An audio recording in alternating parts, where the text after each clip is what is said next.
Yes, Kenya. Tamu sana, tamu sana, tamu sana, yes. There is a very interesting political development today in the Mulembe nation.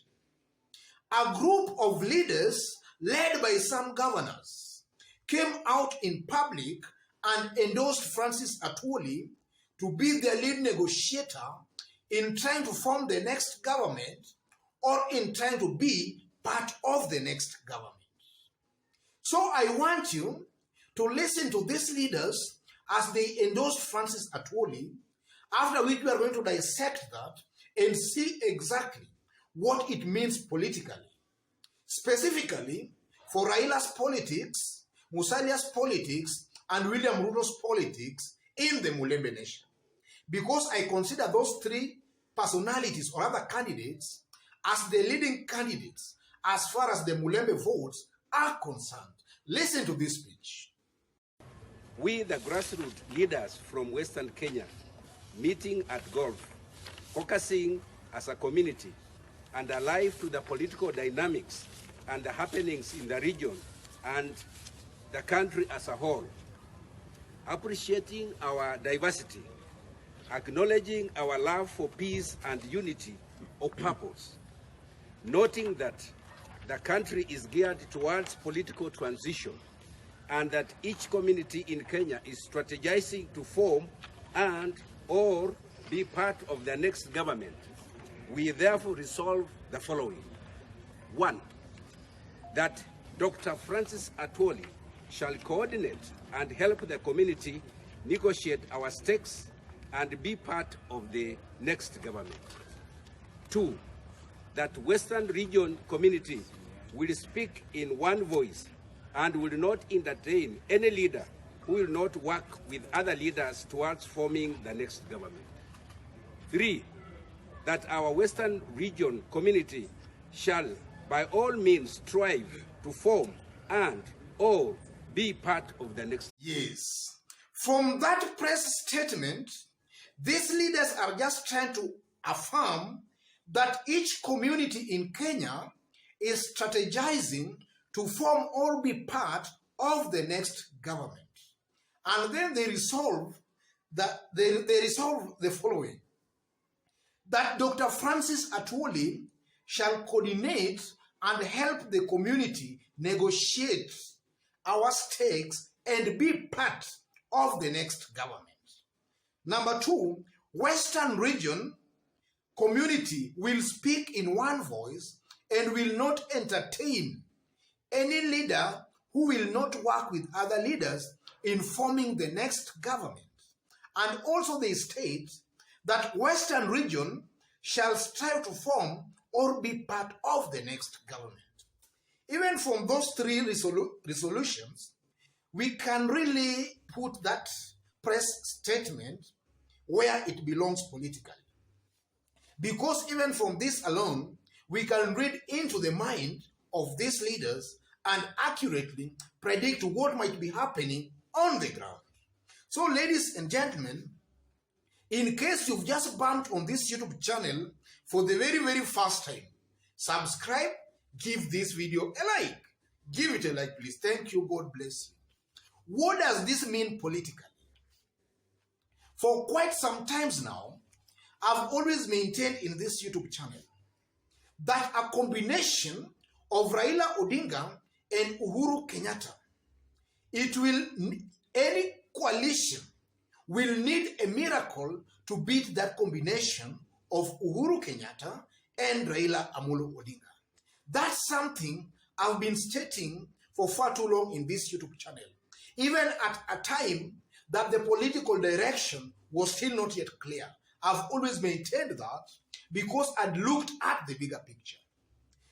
What this means, ladies and gentlemen, is that these leaders, they have looked at the reality of our Kenyan politics as of today, and they have also looked at it maybe next year, and they have seen that most likely the likable team to form the next government will be this Uhuru-Raila combination. So in a nutshell, they are just trying to tell Musalia Mudavadi that if you cannot work with Raila Uhuru combination, count us out. We are out. That is one thing that these leaders are just trying to tell Musalia Mudavadi. And then secondly, these leaders might have seen that Musalia Mudavadi is still dilly-dallying. He's wasting a lot of time. He's not yet decided on the political direction. Maybe he wants to lead the Mulembe nation. So these leaders, they are feeling a little bit left out of the ongoing negotiations in trying to form the next government. Communities are negotiating to form the next government. But the Mulembe nation, simply because of Musalia Mudavadi's lack of leadership, is leaving the community behind. Because Musalia Mudavadi, as an individual, he has no chance of being elected the president next year. But nonetheless, he's still dilly-dallying, whether to work with others or whether to go it alone.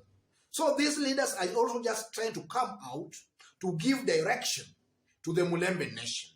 What does this mean politically? Yes. What does it mean politically? The first thing, ladies and gentlemen, going towards 2022 election, you will largely agree with me that Raila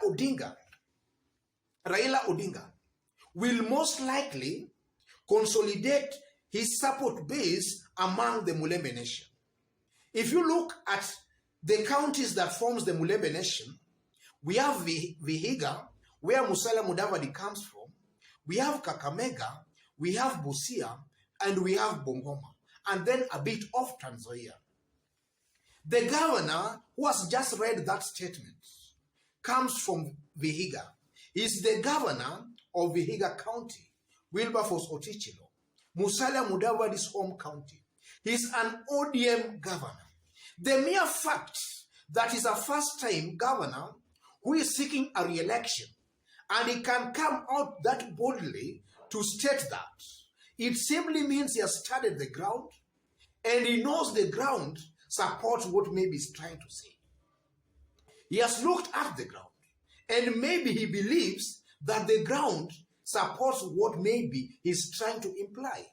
That's just an indication that Musalia Mudavadi might be weak as far as the Vihiga County politics are concerned. Mark you, Musalia Mudavadi comes from Vihiga County. That is home county.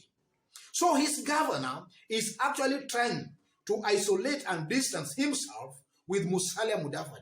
A clear indication that maybe on the ground, Musalia Mudavadi might not be all that strong even in his own home county of Vihiga. If you go to Busia, ladies and gentlemen, in Busia, from where I sit and from what is happening on the ground, Busia is Raila's stronghold. So, to start with Busia, that one Raila is already going to take with a very big margin. Then if you come to Kakamega, you also saw the presence of Wycliffe Oparanya in that press statement. That's also a clear indication that also in Kakamega, Raila is the man to beat in Kakamega. And that's a fact, ladies and gentlemen. And also in Bungoma, you know also the Bungoma governor is also angling towards a Raila candidature. Same to, I think, Trans Nzoia has not really come out very, very openly. But I know there is also angling towards a Raila alliance. So in a nutshell, going towards 2022, we are most likely going to see quite a number of leaders, especially from the Mulembe nation, aligning themselves with Raila Odinga because they believe Raila has the highest chance of forming the next government, or he will be part of that next government. So they don't just want to be left behind.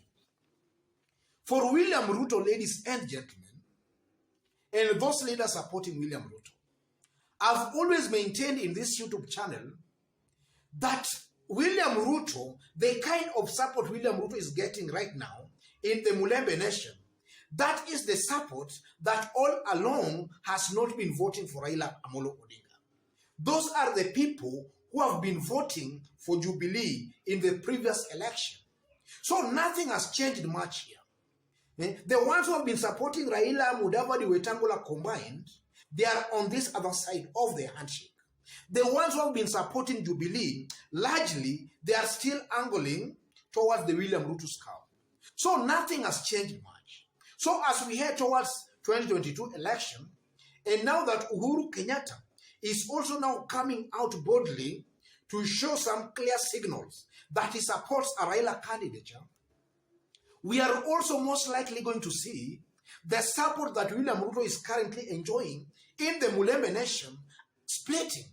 Some who are maybe supporting him, they are most likely also to align themselves with Raila Amolo Odinga simply because of the endorsement or the support Raila is now getting from Uhuru Kenyatta. That's also a likely possibility, ladies and gentlemen.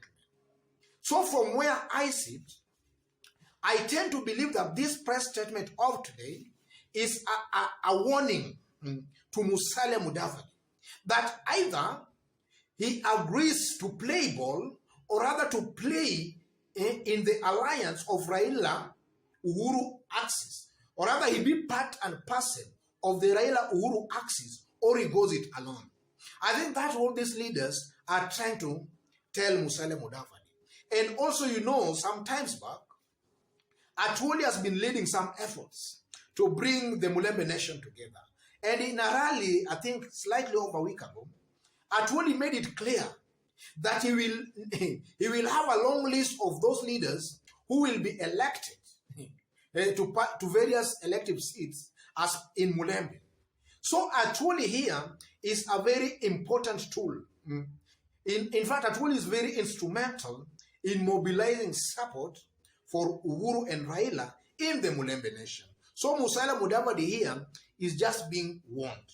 Otherwise, ladies and gentlemen, I don't have much as for today, but if in case you've just bumped on this YouTube channel, just as I did indicate when we were starting, subscribe, give this video a like.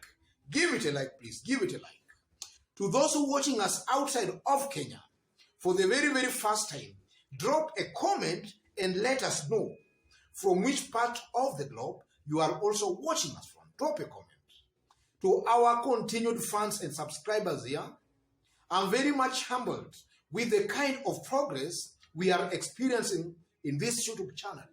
This is largely because of your continuous support, or rather of your continued support you've been giving me here by subscribing, by liking our videos, and also by dropping your comments.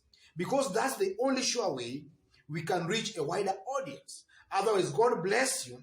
God bless Kenya. Tamu sana, tamu sana.